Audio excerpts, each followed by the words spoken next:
তারপরে আমার বাগানে একটা জায়গায় বেলি ফুল গাছ হয়েছে।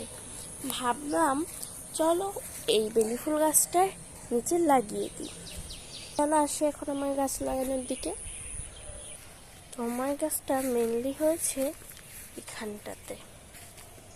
এই দেখো ছোট্ট ছোট্ট বেলি ফুল গাছ, 2টা চারা হয়েছে। এখন আমি এটা 2টাকেই উঠিয়ে ফেলবো। দেখো এখান থেকে আবার পাতা গজাচ্ছে, কি সুন্দর তাই না? আমি উঠে ফেলছি। ইয়া এগুলো যে কেমনে এখানে হলো আমি নিজেও জানি না। অনেকদিন আগেই আমার মা বলেছিল যে বৃষ্টির সময় উঠাতে। তো কালকে যেহেতু বৃষ্টি হয়েছে, আজকে রাত্রেও হয়েছিল, তো মানে কালকে রাত্রেবেলা, তাহলে তো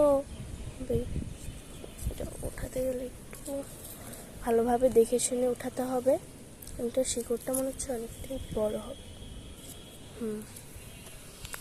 গাছটা কিন্তু ভারী শক্ত।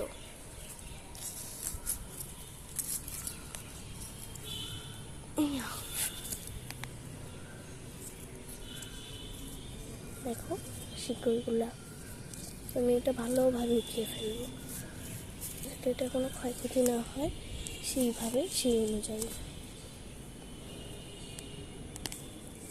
ওয়াও, দেখতে পেয়েছো কি সুন্দর হয়েছে?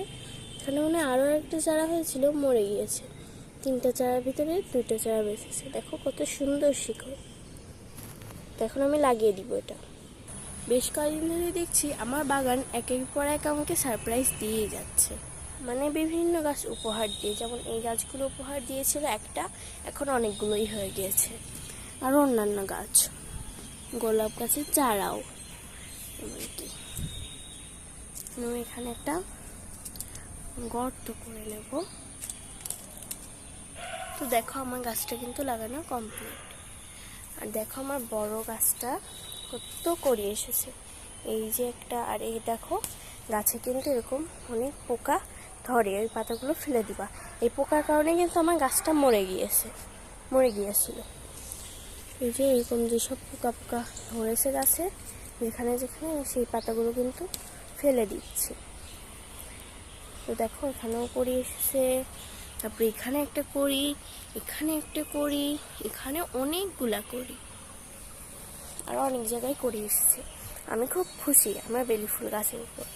অনেকটা মরে যেতে যেতে বেঁচে গেছে, কিন্তু মরে গিয়েছিল, একটা পাতাও ছিল না, জাস্ট এরকম ডানটি ছিল, কেমনে জানি বেঁচে গেছে।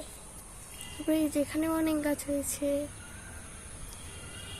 ও হ্যাঁ, আর একটা মজাদার জিনিস, সেটা হচ্ছে আমার গোলাপ গাছে করে এসেছে। আজ এ পর্যন্তই, টাটা বাই বাই।